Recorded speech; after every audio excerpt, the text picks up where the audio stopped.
नमस्कार दोस्तों, आज का यह लेक्चर उत्तराखंड के इतिहास की तैयारी करने वाले हर गंभीर छात्र के लिए मास्टर क्लास होने वाली है। दोस्तों, अक्सर हम कत्यूरी राजवंश को केवल एक वंशावली के रूप में पढ़ते हैं, लेकिन आज हम उस इतिहास की उन परतों को खोलेंगे जहां सामान्य किताबें खामोश हो जाती हैं। दोस्तों, मैं हूं आरविस्ट और स्वागत है आपके अपने channel the turning point Almora पर। दोस्तों, आज के इस वीडियो में हम बद्रीदत्त पांडे, यशवंत सिंह कटोच, अजय सिंह के साथ एटकिंसन, शिव प्रसाद डबराल, लक्ष्मण जोशी और राहुल संगतन जैसे महामनीषियों के शोध और उनके बीच वैचारिक मतभेद का विश्लेषण करेंगे। दोस्तों, हम जानेंगे कि कैसे 700 ईस्वी में बसंतदेव ने अराजकता को समाप्त कर इस वंश की नींव रखी थी।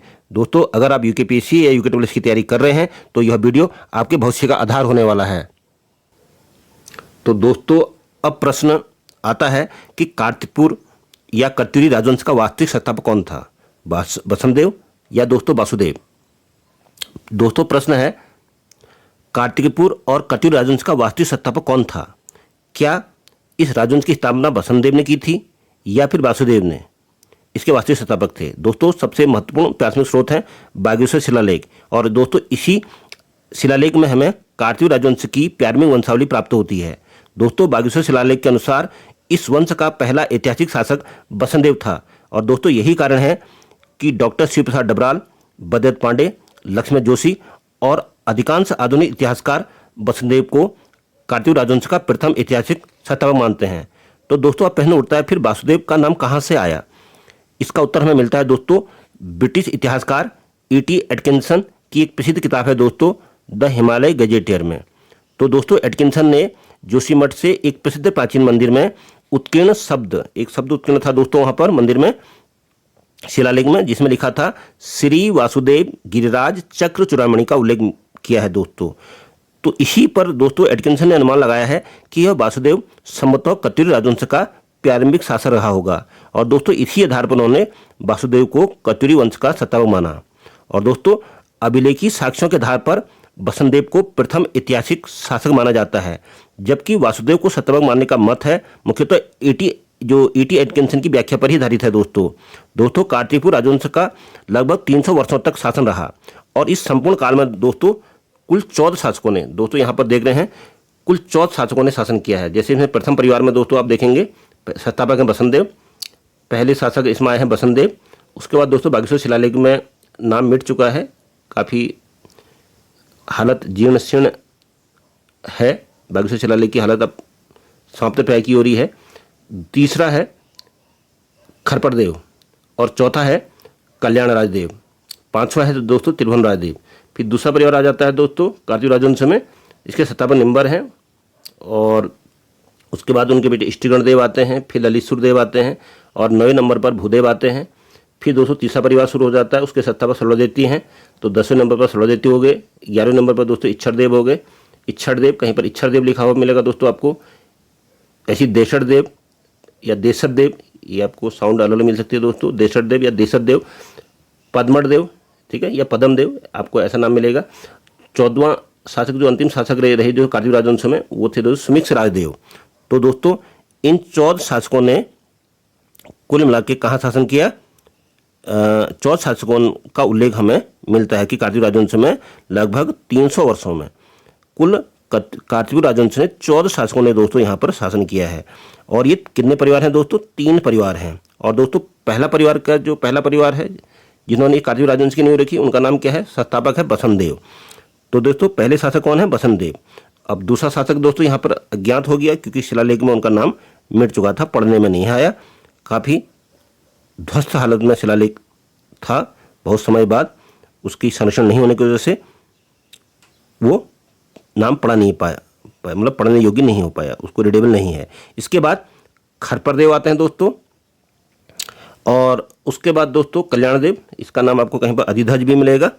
और उसके बाद दोस्तों इसके जो प्रथम परिवार के जो अंतिम आते हैं दो त्रिभुवन राजदेव आते हैं दोस्तों। तो दोस्तों इस प्रकार प्रथम परिवार जो रहा कत्यूरी राजवंश की प्रारंभिक नींव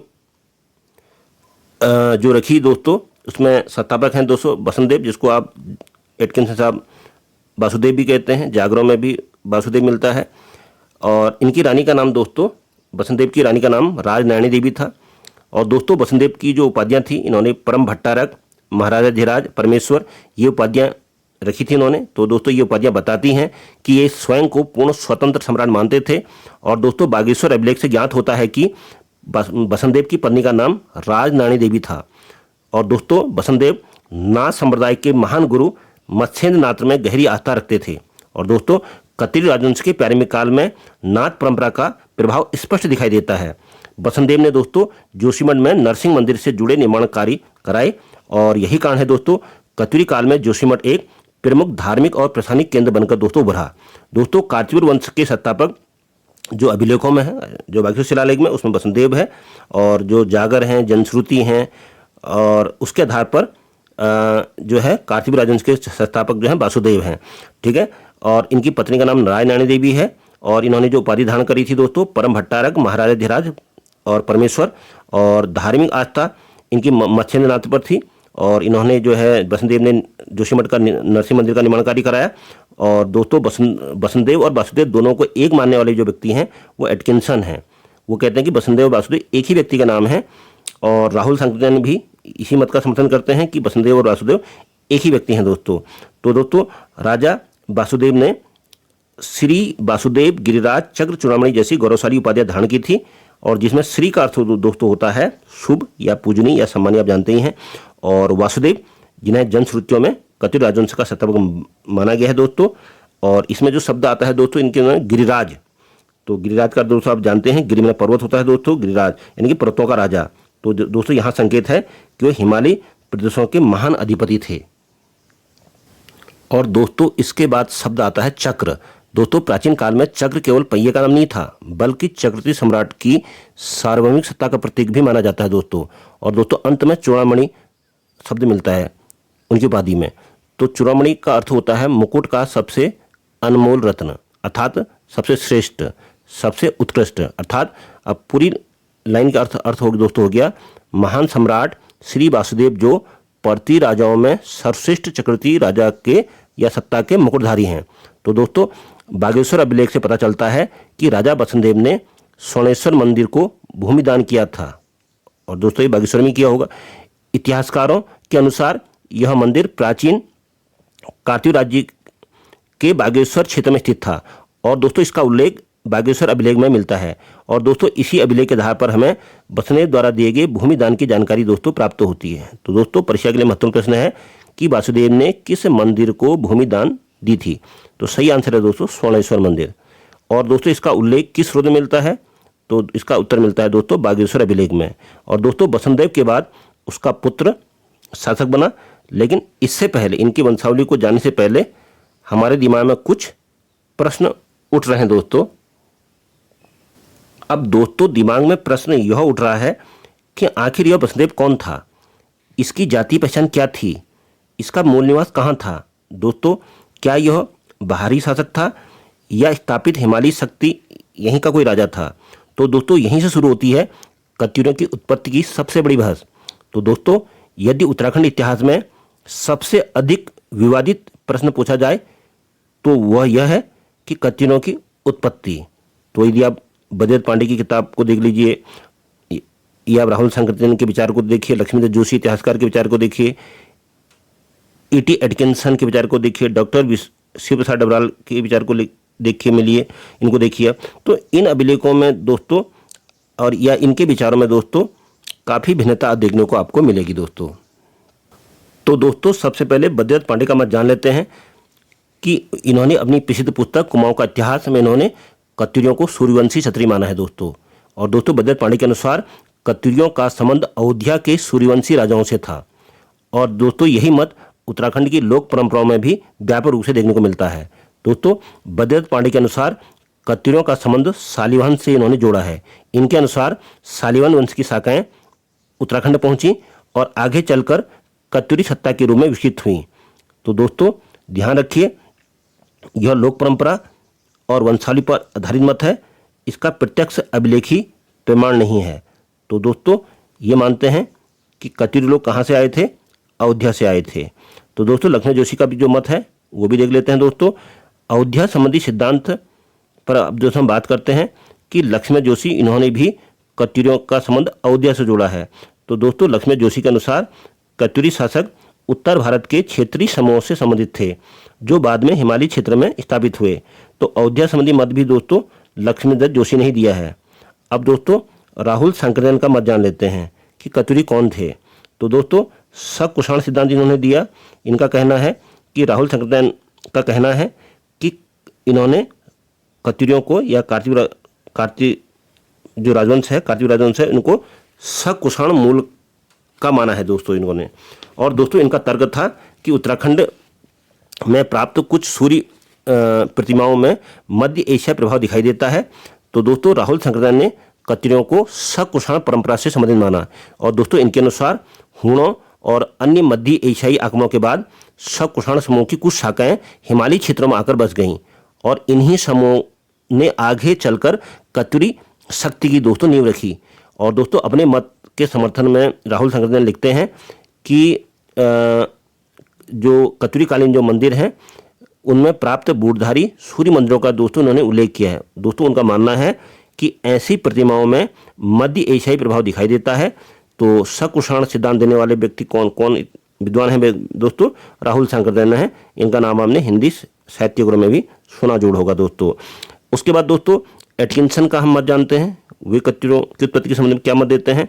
तो दोस्तों E.T. एटकिंसन इन्होंने अपनी किताब हिमालय गजेटियर में कत्यूरियों की उत्पत्ति संबंधी मत प्रस्तुत किया है दोस्तों। इन्होंने कत्यूरियों की उत्पत्ति के संबंध में एक अलग मत प्रस्तुत किया।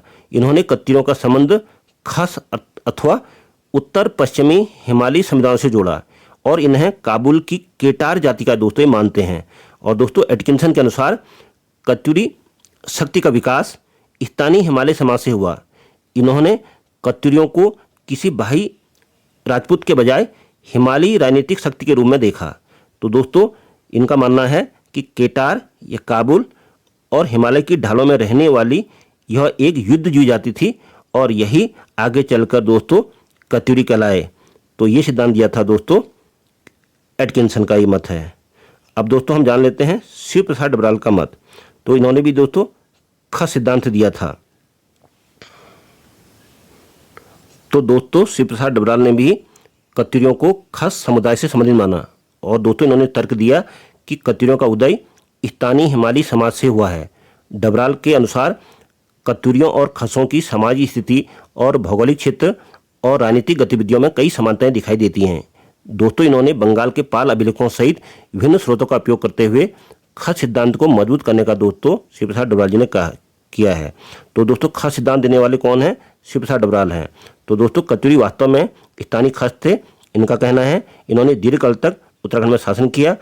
कत्यूरियों और खसों की सामाजिक स्थिति और परंपराओं में पर्याप्त समानता मिलती है और यही शिव प्रसाद डबराल जो एक महान इतिहासकार हैं उत्तराखंड के और अपने पक्ष को इसी तर्क से मजबूत करते हैं।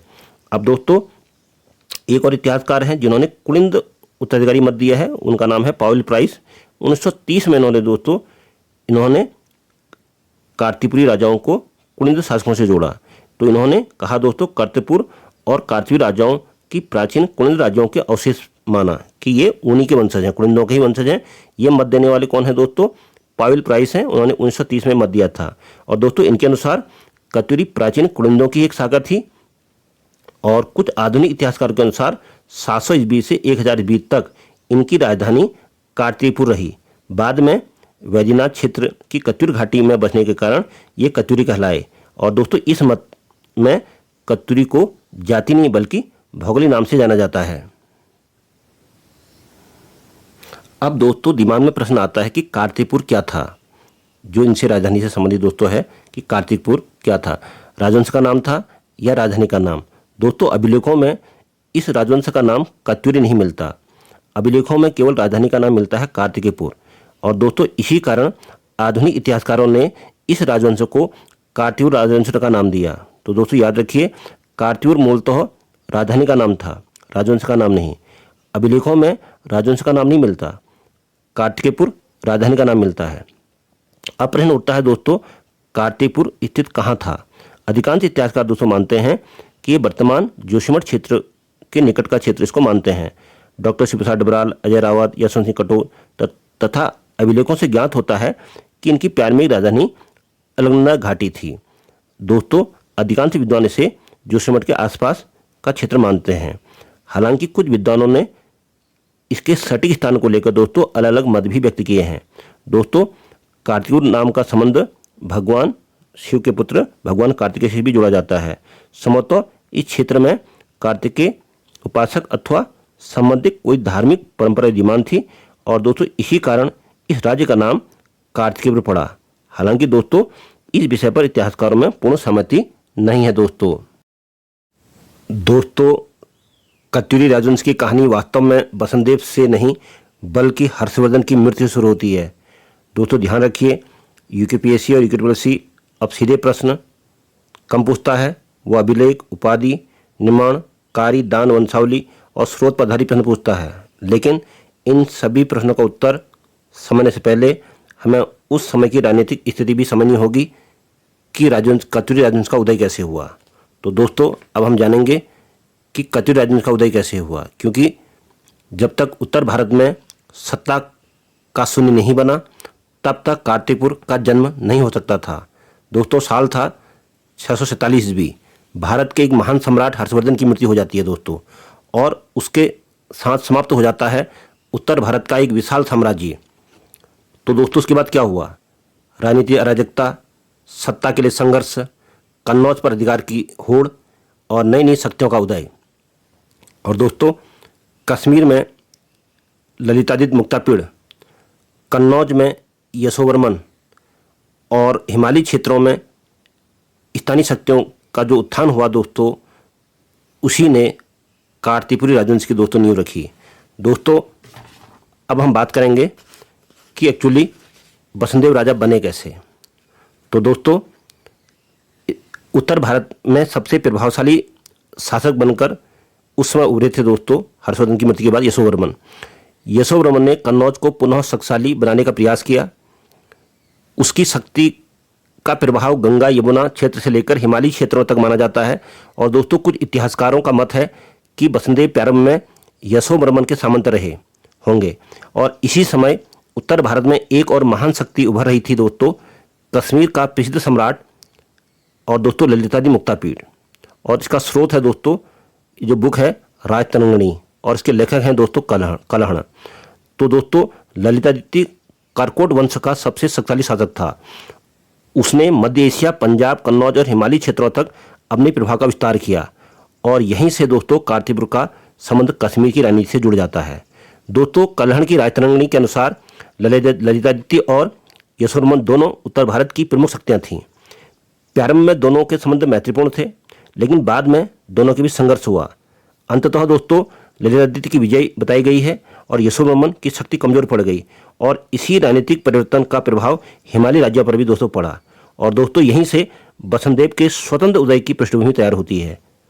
और दोस्तों जब ललितादित्य ने यशोवर्मन को पराजित किया तब उत्तर भारत की राजनीतिक संरचना बदल गई।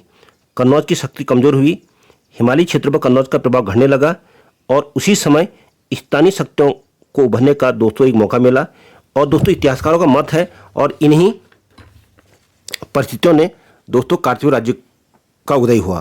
तो दोस्तों वसुदेव का उदय केवल एक व्यक्ति का उदय नहीं था, बल्कि उत्तर भारत में राजनीतिक पुनर्गठन का परिणाम था।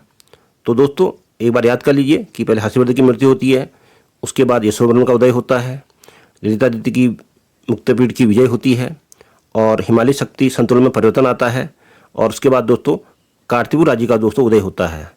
तो दोस्तों अब हम पहुंच चुके हैं कि कार्तिक इतिहास के प्रथम ऐतिहासिक जो शासक थे वसुदेव के उदय की पृष्ठभूमि, और इसके बारे में हमें जानकारी दोस्तों बागेश्वर शिलालेख से मिलती है, डॉक्टर शिव प्रसाद डबराल की बुक से मिलती है और बद्रीदत्त पांडे की बुक से भी हमें बहुत सारी जानकारी वसुदेव के बारे में मिलती है। तो दोस्तों कुछ इतिहासकारों का मत है कि वसुदेव प्रारंभ में कन्नौज के यशोवर्मन के संबंधी राजनीतिक व्यवस्था का भाग रहा होगा, लेकिन जब यशोवर्मन की शक्ति कमजोर पड़ी तभी हिमालय में स्वतंत्र सत्ता स्थापित हुई और यहीं से दोस्तों कार्तिक राजवंश का दोस्तों उदय हुआ दोस्तों। तो दोस्तों इतिहास हमें बताता है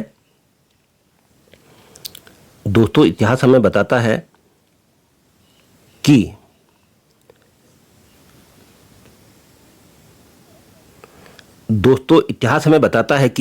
जब भी किसी बड़े साम्राज्य का पतन होता है तो उसकी छाया में कई नए राज्य का जन्म होता है। और दोस्तों कार्तिपुर भी उन्हीं राज्यों में से एक था, यानी कत्यूरों का उदय कोई अचानक हुई घटना नहीं थी, उसके पीछे पूरे उत्तर भारत की बदलती हुई राजनीति काम कर रही थी। तो दोस्तों अब प्रश्न उठता है, इतिहासकारों को यह जानकारी मिली कहाँ से? क्योंकि दोस्तों कार्तिपुर का इतिहास किसी पुस्तक में नहीं लिखा गया है, बल्कि पत्थरों और ताम्रपत्रों में छिपा है। दोस्तों इतिहास की सबसे बड़ी ताकत क्या होती है दोस्तों? स्रोत। और इतिहास की सबसे बड़ी कमजोरी क्या होती है? बिना स्रोत का दावा। दोस्तों इसलिए कार्तिपुर को समझने के लिए हमें उसके मूल स्रोतों को जानना होगा। और दोस्तों सबसे महत्वपूर्ण है, जिसे हम कार्तिपुर राजवंश का इतिहास समझते हैं, तो दोस्तों उसमें बागेश्वर या ब्यागेश्वर शिलालेख, पांडुकेश्वर ताम्रपत्र, कंडारा ताम्रपत्र, बालेश्वर ताम्रपत्र, कुलसारी मूर्तिलेख, बैजनाथ अभिलेख, नालंदा अभिलेख और आधुनिक पुरातात्विक खोजें। और दोस्तों इन्हीं खोजों के आधार पर इतिहासकारों ने दोस्तों कार्तिपुर यानी कि कत्यूर राजवंश की कहानी को पुनर्निर्मित किया है। दोस्तों कार्तिकपुर या कत्यूरी राजवंश को जानने के महत्वपूर्ण स्रोत हैं दोस्तों शिलालेख और ताम्रपत्र। और तो दोस्तों इसी ताम्रपत्रों का या शिलालेखों का अब हम डिटेल से अध्ययन करेंगे। जो महत्वपूर्ण शिलालेख है दोस्तों वह है बागेश्वर, या जिसको आप ब्यागेश्वर शिलालेख भी दोस्तों कहते हो। तो दोस्तों जो बागेश्वर शिलालेख है इसका जो स्थान है दोस्तों बागेश्वर है, और संबंधित शासक दोस्तों यहाँ पर भूदेव हैं, मतलब इन्होंने ये शिलालेख को लिखवाया। कत्यूरी शासक का सबसे महत्वपूर्ण शिलालेख बसंदेव से भूदेव तक की जानकारी देता है। जो बागेश्वर शिलालेख है दोस्तों, जिसको आप ब्यागेश्वर शिलालेख भी कहते हो, ये बसंदेव से भूदेव तक की वंशावली की जानकारी देता है, मतलब बसंदेव से भूदेव तक। तो यहाँ पर हम वंशावली देखते हैं दोस्तों, बसंदेव से भूदेव तक की जानकारी देता है।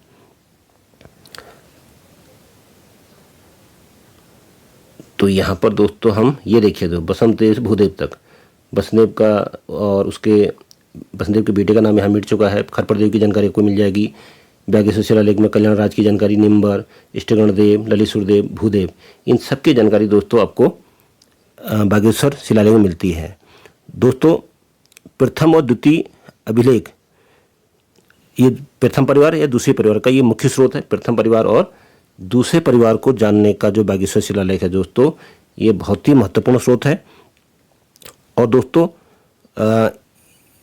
भूदेव, ये जो अभिलेख है ये भूदेव की धार्मिक नीति का भी संकेत देता है। और भूदेव को दोस्तों यहाँ पर इस शिलालेख में परम बुद्ध समण रिपु, मतलब बौद्ध का विरोधी बताया गया। इसका मतलब है कि बौद्ध धर्म को ज़्यादा समर्थन इन्होंने नहीं दिया, ये कहने का मतलब है दोस्तों।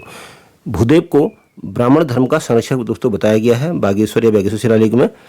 और दोस्तों इसी शिलालेख में ये जो मैंने अभी बताया आपको, बसंदेव से भूदेव तक की समस्त राजाओं की जानकारी मिलती है। तो दोस्तों प्रारंभिक कत्यूरी वंशावली का जानने का जो महत्वपूर्ण मुख्य स्रोत है वो दोस्तों बागेश्वर शिलालेख ही है। तो उसके बाद दोस्तों हम बात करेंगे जो दूसरा महत्वपूर्ण स्रोत है दोस्तों, पांडुकेश्वर ताम्रपत्र। तो ये पांडुकेश्वर दोस्तों को बताइए चमोली में है। और यहाँ पर जो ये पांडुकेश्वर ताम्रपत्र है, ये संबंधी जो शासक हैं ललितसुरदेव हैं। और इसकी जो महत्वपूर्ण विशेषता है दोस्तों कि ललितसुरदेव ने शासन के 21वें वर्ष में इसको उत्तीर्ण कराया। और दोस्तों इसमें भूदान का विवरण दोस्तों दिया गया है, और प्रशासनिक अधिकारियों का दोस्तों इसमें उल्लेख मिलता है। और दोस्तों धार्मिक दान व्यवस्था का भी विवरण इसमें मिलता है। और इसमें जो महत्वपूर्ण जो ये शिलालेख जो ताम्रपत्र जो मिला है, इसके लेखक गंगाभद्र बताए गए हैं। और मंत्री का नाम विजय छपा है दोस्तों इस ताम्रपत्र में, पांडुकेश्वर ताम्रपत्र में। और रानी सामदेवी इसमें छपा हुआ दोस्तों है। उसके बाद दोस्तों जो पांडुकेश्वर ताम्रपत्र के बाद हम दोस्तों आपको बताएंगे पांडुकेश्वर का एक ताम्रपत्र, दूसरा ताम्रपत्र मिला है दोस्तों, वो राजा ललितसुर ने अपने 22वें राजवर्ष में दोस्तों उसको लिखवाया था। तो महत्व क्या है दोस्तों, एक तो ये 2100 जो इससे पहले मैंने अभी बताया था पांडुकेश्वर ताम्रपत्र से पहले भी मिला, ये 21वें वर्ष के ताम्रपत्र की पुष्टि करता है। इसमें भी दोस्तों दान एवं प्रशासनिक व्यवस्था का विस्तृत वर्णन है। मतलब दोस्तों यहाँ पर ललितसुरदेव के 2 ताम्रपत्र हमें मिल रहे हैं पांडुकेश्वर में ही, एक 21वें वर्ष के शासन पूरा होने पर, एक 22 वर्ष के शासन पूरा होने पर राजा ललितसुरदेव ने इन ताम्रपत्रों को छपवाया था। तो दोस्तों इस ताम्रपत्र में कत्यूरी राज की संस्थागत संरचना समझने में हमें मदद मिलती है।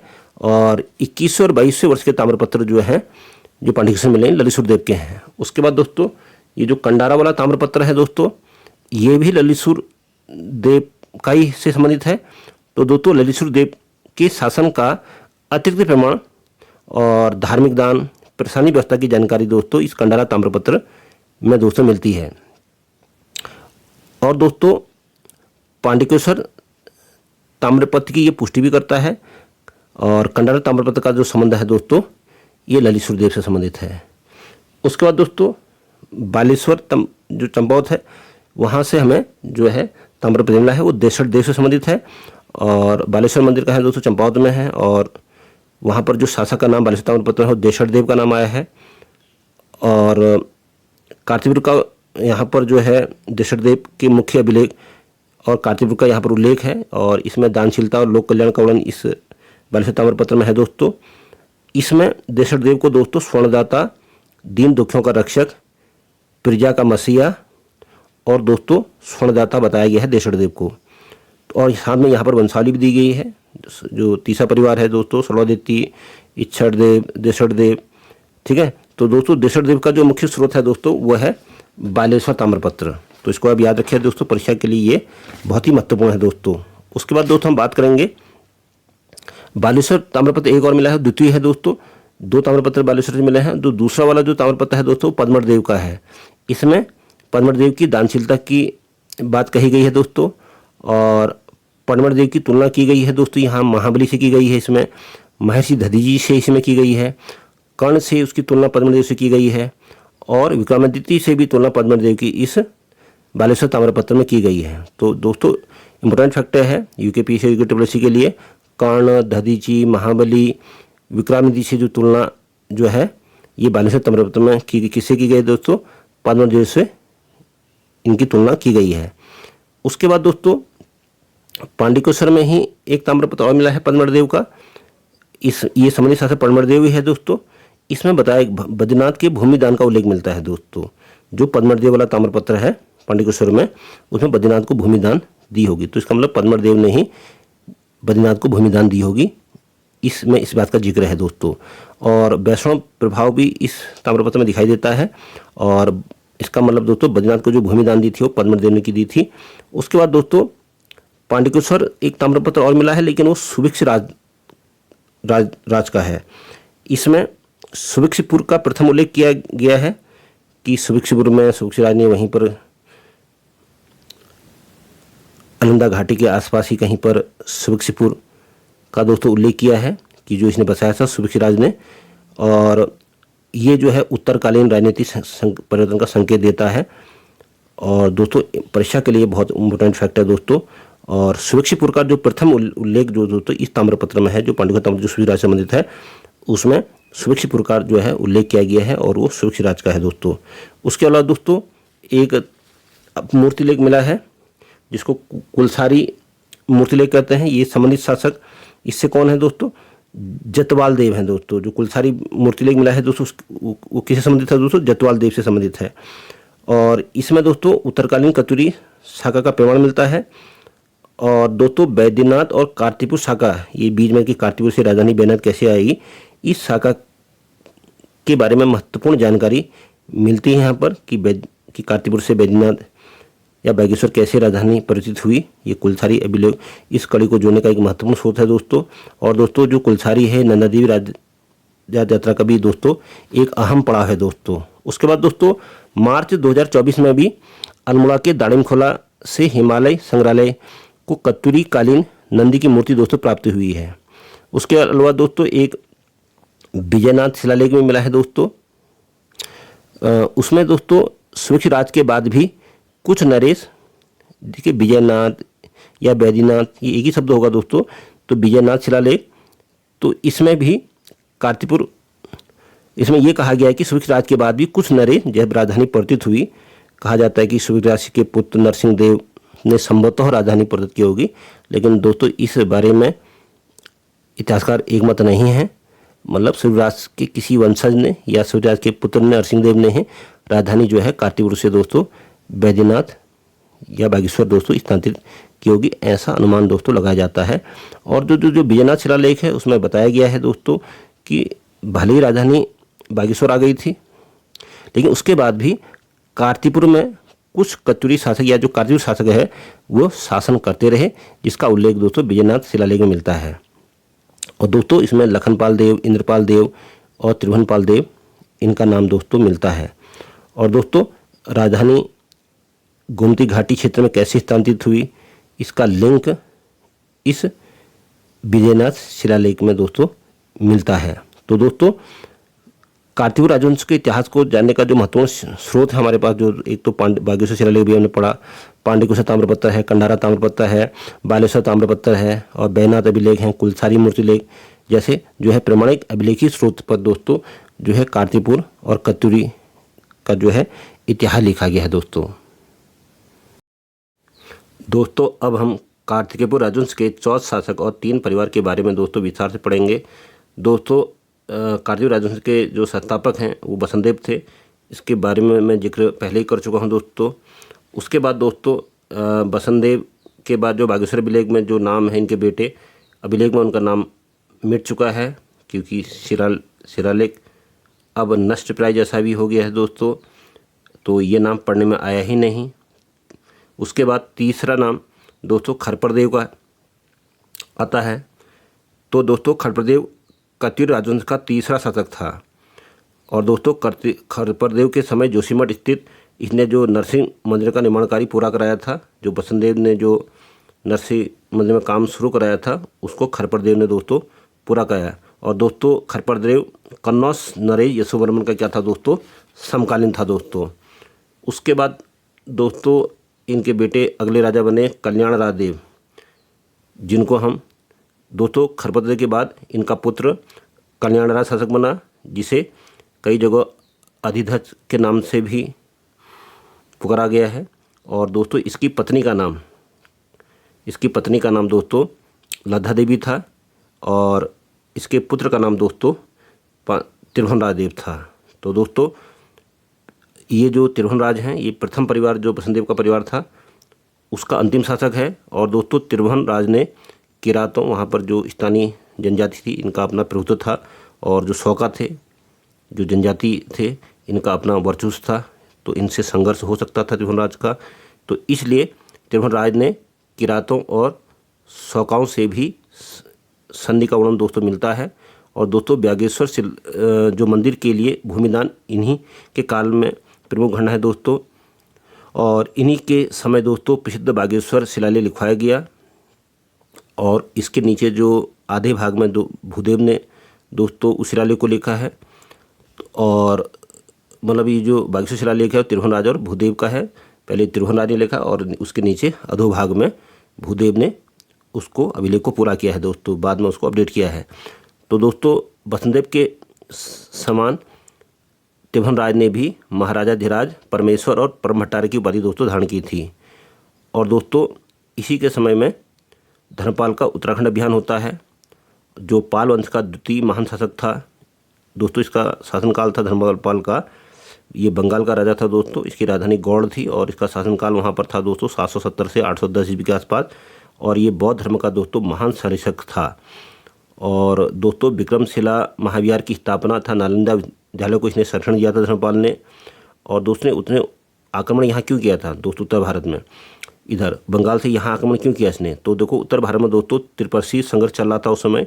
यहाँ पर 3 बड़ी शक्तियाँ थीं, पाल, गुर्जर प्रतिहार और राष्ट्रकूट। तो धर्मपाल ने कन्नौज पर अधिकार स्थापित करने के लिए हिमालय की ओर अपनी विस्तार की नीति दोस्तों अपनाई थी। और दोस्तों उसी क्रम में इसने धर्मपाल ने गढ़वाल क्षेत्र की ओर भी सैन्य अभियान चलाया।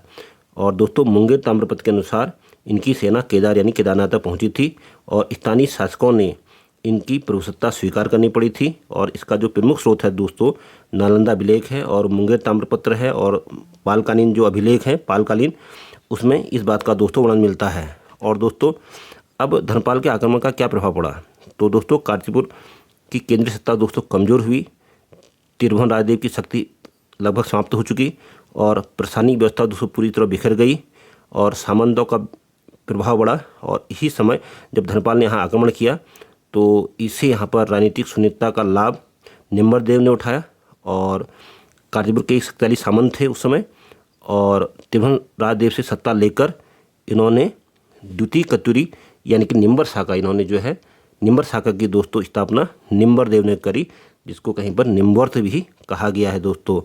तो धर्मपाल के आक्रमण के बाद निम्बर राजवंश का दोस्तों उदय हुआ। तो दूसरों ये कार्तिपुर राजवंश का क्या है दोस्तों, दूसरा परिवार है। तो द्वितीय परिवार का जो संस्थापक था वो निम्बर्त देव या निम्बर आप कह सकते हैं, एक ही बात है।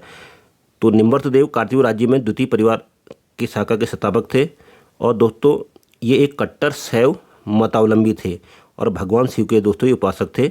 और ऐतिहासिक साक्ष्यों और दोस्तों ताम्रपत्रों के अनुसार इनकी रानी का नाम नाथू देवी, और दोस्तों कुछ अभिलेखों में नासु देवी भी दोस्तों मिलता है।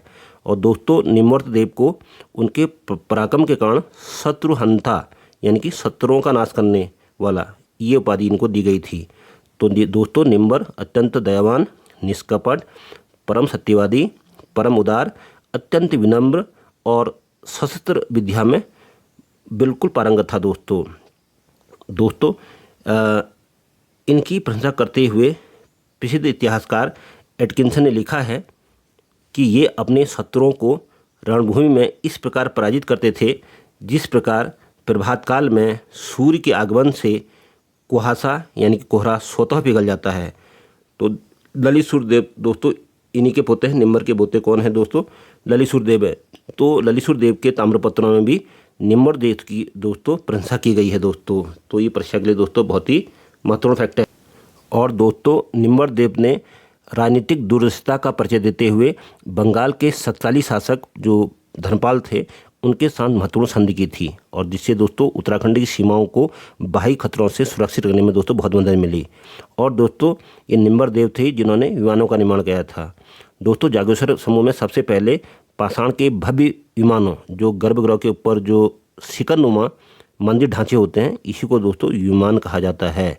तो विमान का अर्थ आप स्पष्ट समझ लीजिए कि मंदिर के ऊपर जो शिखरनुमा ढांचा होता है उसी को क्या बोलते हैं दोस्तों, विमान बोलते हैं। तो इसका निर्माण कार्य भी स्वयं निम्बर देव ने ही करवाया था। ये टेक्नोलॉजी विमान बनाने वाली जो टेक्नोलॉजी थी दोस्तों, मंदिरों के ऊपर जो ढांचा बनाने की टेक्नोलॉजी ये निम्बर देव ही लेके आए थे। उससे पहले शिखर वाले ढांचे वाले मंदिर नहीं बनते थे। तो दोस्तों वास्तुकला के इसलिए ये क्या माने जाते हैं, प्रणेता माने जाते हैं, कौन, निम्बर देव। और दोस्तों निम्बर देव के बाद फिर क्या हुआ, इनके पुत्र इष्टगण देव दोस्तों शासक बने। तो दोस्तों अब हम इसके बारे में डिस्कस करेंगे, इष्टगण देव के बारे में। तो दोस्तों उत्तराखंड में के मध्यकालीन इतिहास में द्वितीय जो ये कत्यूरी शाखा है निम्बर राजवंश के अंतर्गत इष्टगण देव का शासनकाल राजनीतिक सुदृढ़ता और सैनिक विषयों और सांस्कृतिक पुनर्जागरण का स्वर्ण युग दोस्तों माना जाता है। दोस्तों राजा इष्टगण देव को कत्यूरी राजवंश के बागेश्वर शिलालेख में इस तारण देव भी संबोधित किया गया है दोस्तों। इस तारण देव नाम से भी इनको संबोधित किया गया है। इष्टगण देव को इस तारण देव के नाम से भी संबोधित किया गया है दोस्तों। इनको इस नाम से भी दोस्तों संबोधित किया गया है। इस तारण नाम से भी दोस्तों इनको संबोधित किया गया है। और दोस्तों राजा ये जो इष्ट देवगण हैं ये राजा इष्टदेव जो गण हैं इन्होंने कत्यूरी राजवंश के बागेश्वर शिलालेख में इनको दोस्तों एक तो स्थान बोला गया है, और इनकी जो उपाधि है दोस्तों इन्होंने कत्यूरी सम्राटों की सर्वोच्च उपाधि परम भट्टारक महाराजधिराज परमेश्वर धारण की थी दोस्तों। और इसके लिए दोस्तों ललित सूर्यदेव के ताम्रपत्र लेखों में भी इष्टगण देव को परम महेश्वर यानी कि जो भगवान शिव का परम भक्त, परम महेश्वर का मतलब, और यानी कि इसका मतलब हुआ दोस्तों भगवान शिव के परम भक्त तथा परम ब्राह्मण यानी कि ब्राह्मण धर्म का रक्षक घोषित किया गया है। मतलब इन्होंने परम महेश्वर और परम ब्राह्मण की उपाधि धारण की थी। और दोस्तों इसके शासनकाल में और वंशावली की पुष्टि मुख्य रूप से पांडुकुशल ताम्रपत्र चमोली और बागेश्वर शिलालेख से दोस्तों होती है। और दोस्तों जो पांडुकुशल ताम्रपत्र की जो मुट्ठा है, मुट्ठे पर राजकीय चिन्ह नंदी बना हुआ है, और उसके नीचे दोस्तों क्रमशः इनके पिता निम्बर देव और स्वयं इष्टगण देव और इनके पुत्र ललित सूर्यदेव का नाम भी दोस्तों उत्कीर्ण है। अब दोस्तों अलग अलग अभिलेखों में इनकी पट्टानियों के दो नाम मिलते हैं दोस्तों। एक नाम मिलता है दोस्तों महारानी वेगा देवी या वेग देवी। तो दोस्तों ललितसुर के पांडिकुर से ताम्रपत्र संख्या 1 में इन्हें पतिव्रता स्वपत्नी वेगा देवी कहा गया है। और एक नाम मिलता है दोस्तों धरा देवी या दिशा देवी। दोस्तों इतिहासकार ओगले और भूदेव के बागेश्वर शिलालेख के अनुसार इनकी पत्नी का नाम धरा देवी अंकित भी मिलता है। दोस्तों उत्तराखंड का राजनीतिक एकीकरण और सैन्य शौर्य। दोस्तों इष्टगण देव कार्तिक राजवंश के प्रथम ऐसे राजा थे जिन्होंने संपूर्ण उत्तराखंड यानी कुमाऊं और गढ़वाल को सैन्य बल और कूटनीति के माध्यम से एक सूत्र में दोस्तों बांधने का प्रयास किया था। दोस्तों अभिलेखों के अनुसार वे शस्त्र विद्या में असाधारण रूप से ये क्या थे, निपुण थे। इन्होंने अपनी तलवार से शत्रु सेना के बड़े बड़े हाथियों को मार गिराया था और तराई भाबर क्षेत्र में घुसपैठ करने वाले शत्रु सेनाओं को इन्होंने बुरी तरह दोस्तों पराजित किया था।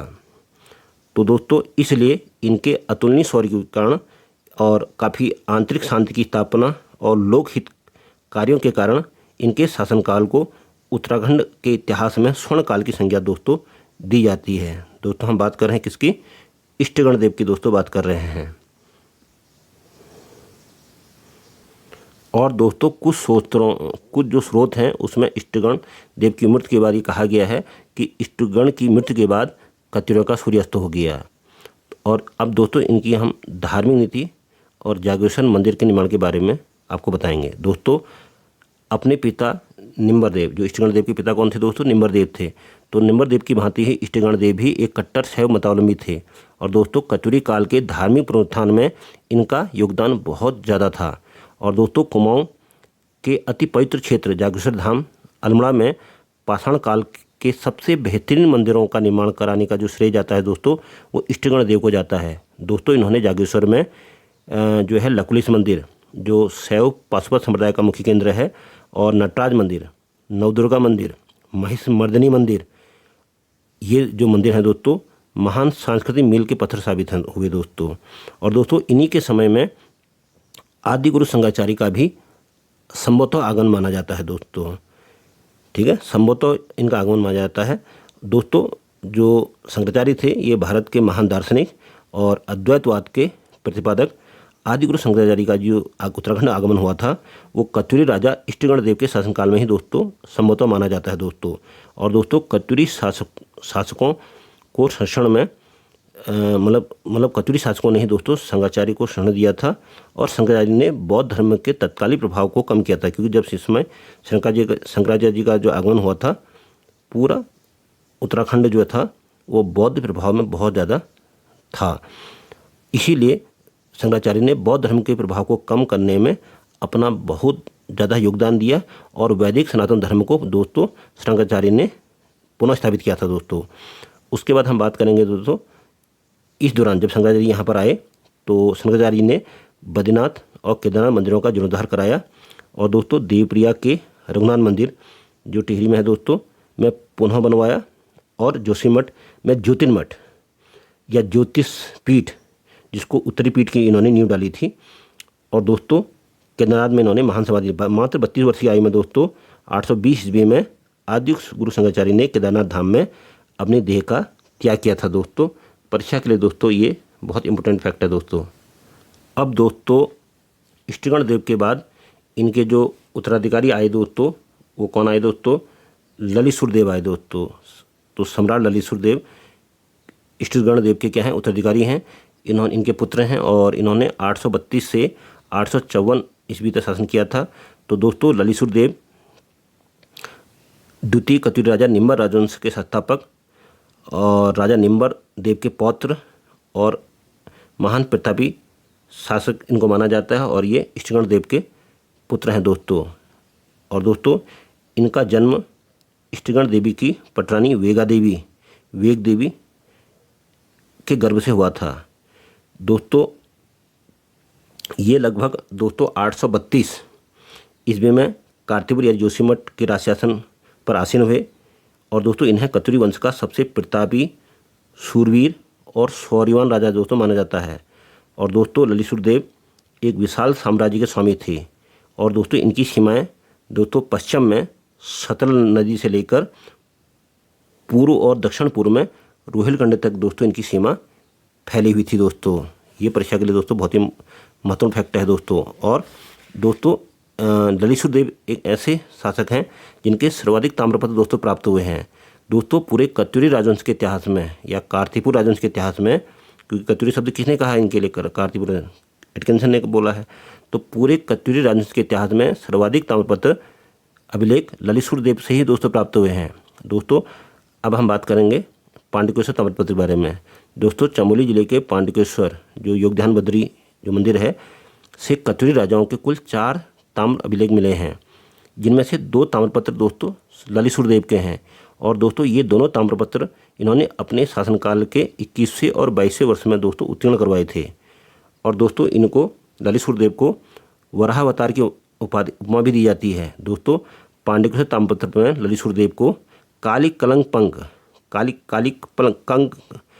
कलंक ये आपने शब्द जोड़ सुना होगा प्रश्नवाणी में, यानी कि कलयुग के पाप रूपी दलदल में डूबती हुई, कलयुग के पाप रूपी दल से डूबती हुई धरती के उद्धार के लिए साक्षात भगवान विष्णु के वरावतार के समान इनको रक्षक बताया गया है। और दोस्तों बागेश्वर मंदिर के प्रसिद्ध शिलालेख में ललितशुर देव को ललितेश्वर देव के नाम से भी दोस्तों संबोधित किया गया है।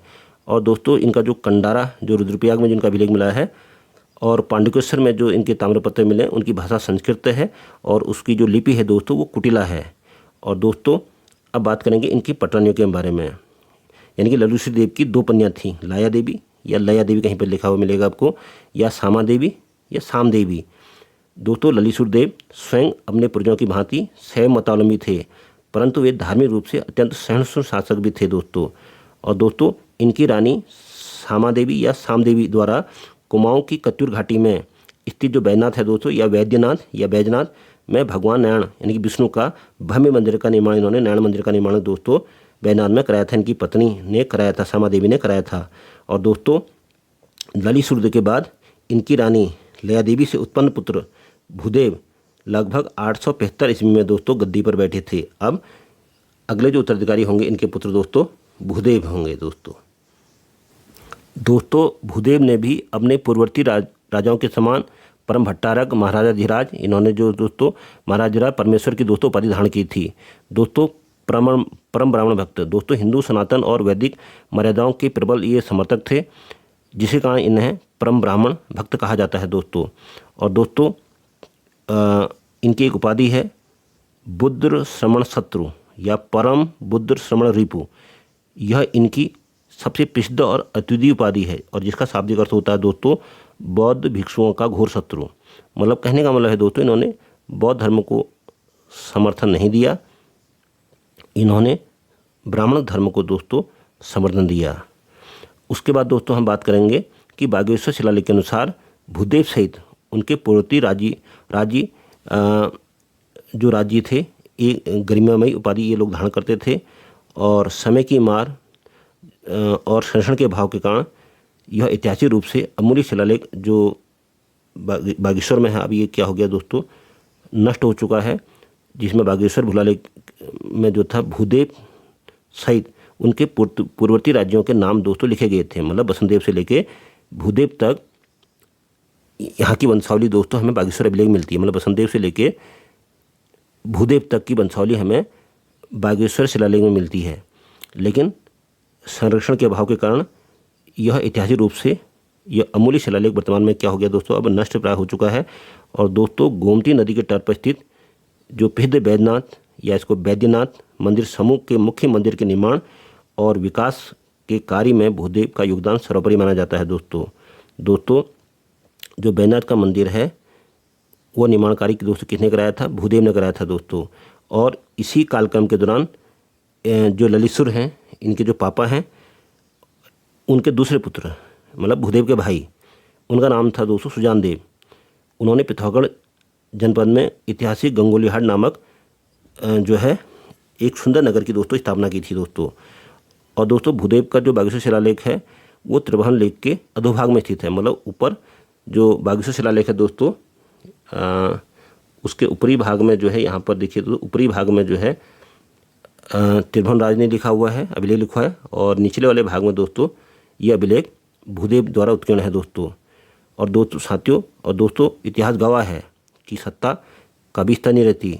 द्वितीय परिवार के अंतिम राजा दोस्तों भूदेव के बाद कारतीपुर की राजनीति में एक बड़ी क्रांति दोस्तों आई।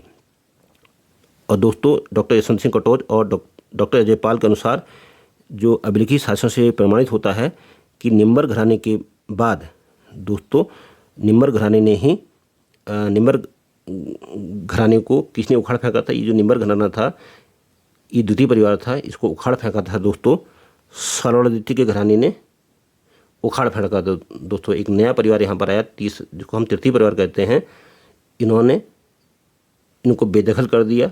निम्बर राजवंश के जो अंतिम भूदेव थे इनकी सत्ता उखाड़ फेंकी और एक तीसरा परिवार दोस्तों कालीव राजवंश में आ गया, जोशीमठ में आ गया। और जिसके स्थापक दोस्तों कौन थे? सरोवरादित्य थे दोस्तों। कौन थे? तो दोस्तों भूदेव के पश्चात सरोवरादित्य गद्दी पर बैठे जो इस तृतीय परिवार के संस्थापक थे दोस्तों। सरोवरादित्य जो थे इस तृतीय परिवार के संस्थापक थे दोस्तों। और दोस्तों बागेश्वर शिलालेख में सरोवरादित्य का नाम अंकित नहीं है, परंतु दोस्तों पांडुकेश्वर अभिलेख में इनका नाम मिलता है दोस्तों। और दोस्तों अभिलेखों में इन्हें क्या कहा गया है दोस्तों? अपनी भुजाओं की शक्ति से शत्रु व्यूह का नाश करने वाला इनको बताया गया है। मतलब काफ़ी शक्तिशाली राजा इनको बताया गया है। और दोस्तों सरोवरादित्य की पटरानी का नाम सिंहावली देवी था। सिंहावली इनकी पत्नी का नाम दोस्तों था सिंहावली। दोस्तों इनकी पत्नी का नाम क्या था? सिंहावली। तो यहाँ पर देखते हैं दोस्तों सिंहावली इनकी पत्नी का नाम था सिंहावली। सरोवरादित्य की पत्नी का नाम था सिंहावली देवी था। और दोस्तों इसके बाद सरोवरादित्य के बाद इनके पुत्र इच्छरदेव यानी कि इच्छरदेव कहीं पर मिलेगा। ये लगभग 920 ईस्वी पर गद्दी पर बैठे। और दोस्तों इच्छरदेव या इच्छरदेव को ही तृतीय परिवार का दोस्तों क्या माना जाता है? वास्तविक संस्थापक माना जाता है। और दोस्तों इच्छरदेवी या इच्छरदेव की पत्नी का नाम क्या था दोस्तों? सिंधु देवी था। और इच्छरदेव के बाद इनके प्रतापी पुत्र दोस्तों दशरथदेव क्या बने दोस्तों? शासक बने। और इनकी रानी का नाम क्या था दोस्तों? पद्मल्ल देवी। इनकी रानी का नाम मिलता है दोस्तों पद्मल्ल देवी। दशरथदेव की पत्नी का नाम हमें पद्मल्ल देवी मिलता है दोस्तों। और दोस्तों बालेश्वर ताम्रपत्र जो है दशरथदेव के शासनकाल के 5वें वर्ष में जारी किया। दशरथदेव काल ने अपने 5वें वर्ष कार्यकाल पूरा होने पर बालेश्वर ताम्रपत्र दोस्तों जारी किया था इन्होंने। और दोस्तों दशरथदेव को दीन दुनियों का रक्षक, मसीहा और स्वर्णदाता दोस्तों कहा गया है। और दोस्तों दशरथदेव एक प्रतापी शासक थे। और इनका राज्य मंत्री भट्टधन और गृह मंत्री नारदत्त का उल्लेख दोस्तों मिलता है। और दोस्तों दशरथदेव के बाद इनके पुत्र पद्मदेव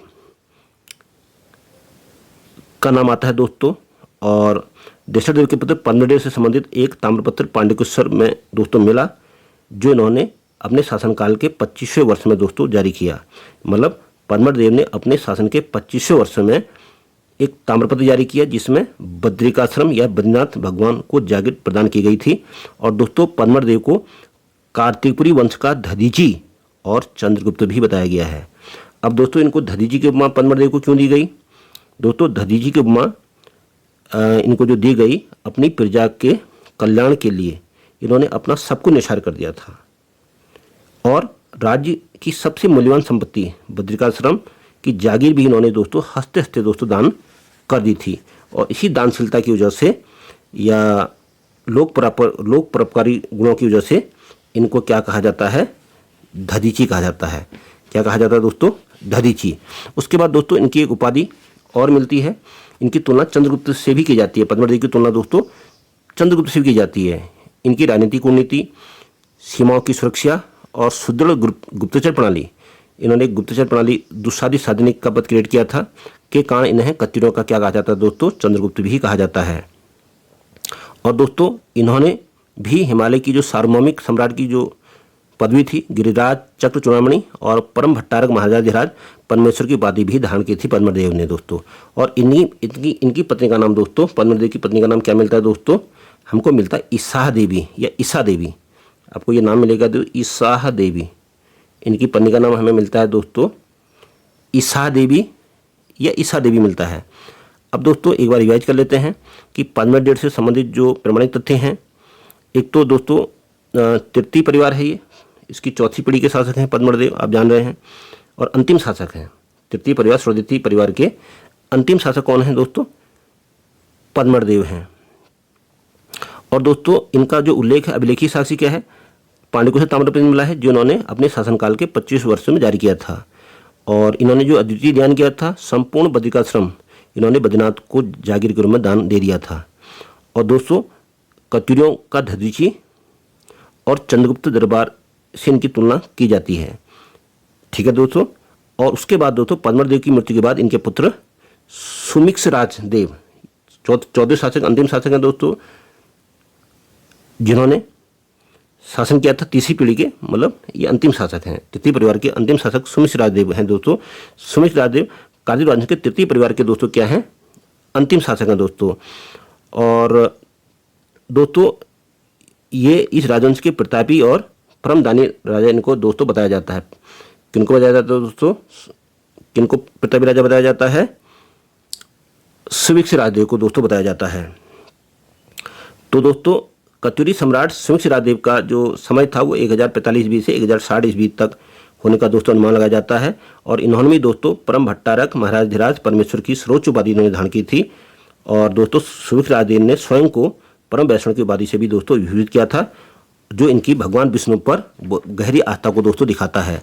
और दोस्तों सुविक्षपुर की स्थापना भी इन्होंने की थी दोस्तों। सुमिक्षराज देव ने सुविक्षपुर की स्थापना की थी और राजधानी विस्थापन की घोषणा भी सुमिक्षराज देव के समय में हुई थी दोस्तों इन्होंने मतलब सुमिक्षराज देव ने प्राचीन कार्तिपुर जोशीमठ के एक उपखंड के रूप में अपने नाम पर एक सुमिक्षपुर नामक जगह जोशीमठ मतलब उधी गढ़वाल में ही एक भव्य नगर की स्थापना की थी, जिसका नाम था दोस्तों सुमिक्षपुर की स्थापना की थी और अपनी सत्ता का प्रमुख केंद्र बनाया था। और दोस्तों इन्हीं के समय में राजधानी परिवर्तन की दोस्तों घोषणा हुई थी।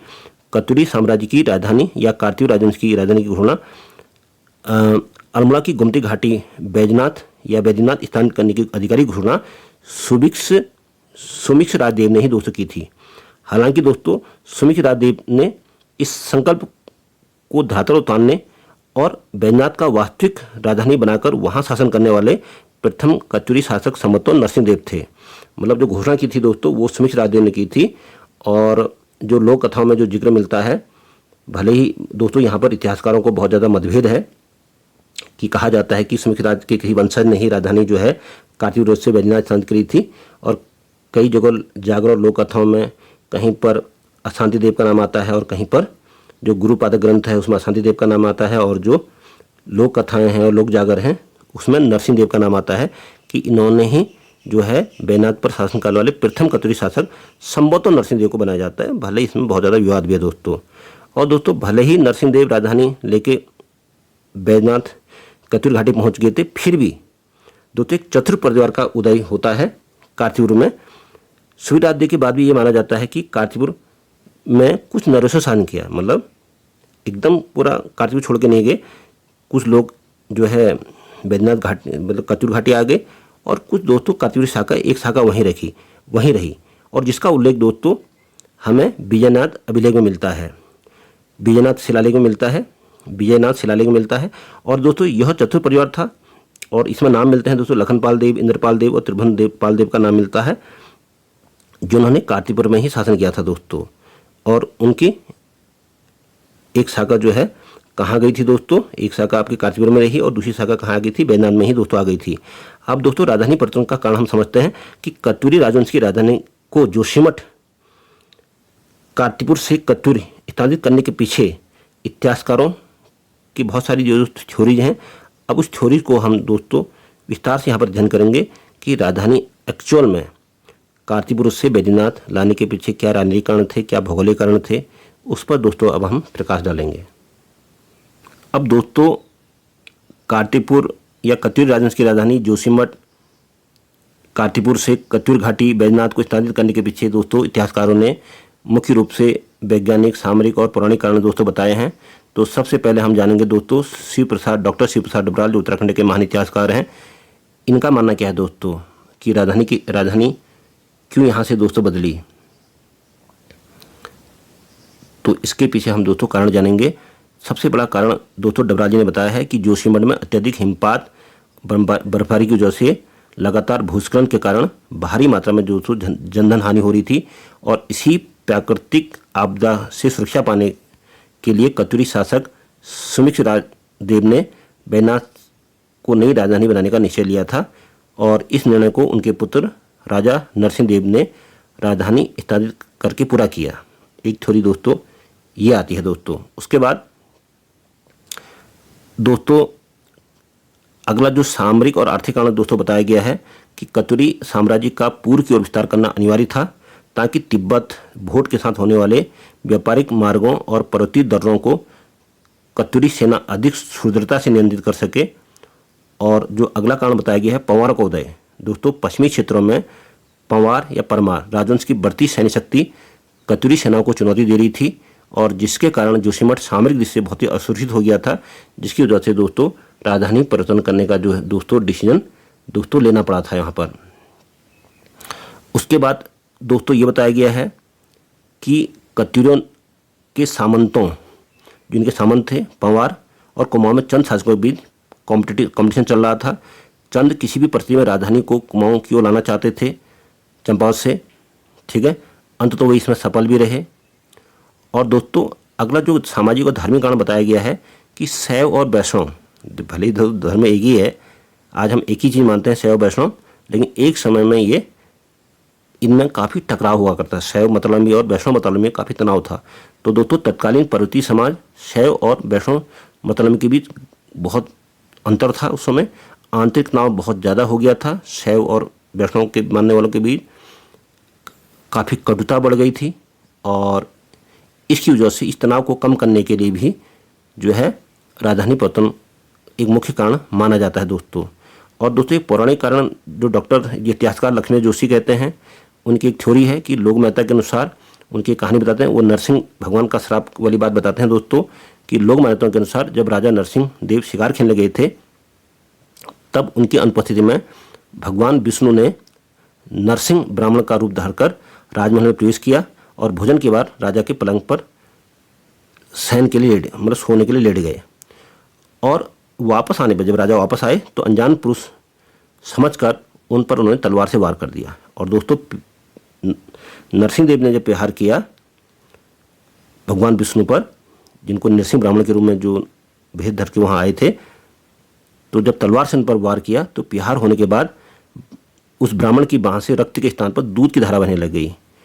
तो इससे जो है राजा नरसिंह देव समझ गए, उन्हें अपनी भूल का ज्ञान हुआ। उन्होंने राजा ने माफ़ी मांगी, परंतु इस कृत्य के दंड स्वरूप उन्हें सदा के लिए जोशीमठ छोड़कर बैजनाथ कुमाऊं स्थापित करना पड़ा।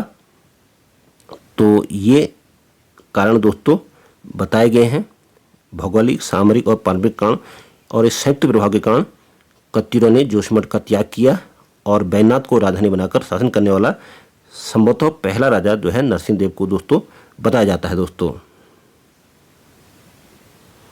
तो दोस्तों आगे हम पढ़ेंगे कि कत्यूरी राज्य का एक्शन कैसे हुआ और कत्यूरी साम्राज्य कई भागों में कैसे विभाजित हुआ, इसकी वीडियो हम लेके आएंगे दोस्तों। तो दोस्तों कार्तिपुर राजवंश के इस विस्थापन काल का ये प्रमाणिक इतिहास, जिसने मध्य हिमालय की पूरी राजनीतिक, भौगोलिक और सांस्कृतिक दिशा को हमेशा के लिए बदल कर रख दिया। दोस्तों आज मुझे पूरा विश्वास है कि कत्यूरी राजवंश को लेकर आपके दिमाग का हर कन्फ्यूजन दूर हो गया होगा। जहां सामान्य वीडियो और सतही किताबें केवल नाम रटा के आगे बढ़ जाती हैं, वहीं आज हमने जाना कि कत्यूरी राजा केवल शासक नहीं थे, वे कला, संस्कृति और स्वाभिमान के रक्षक थे।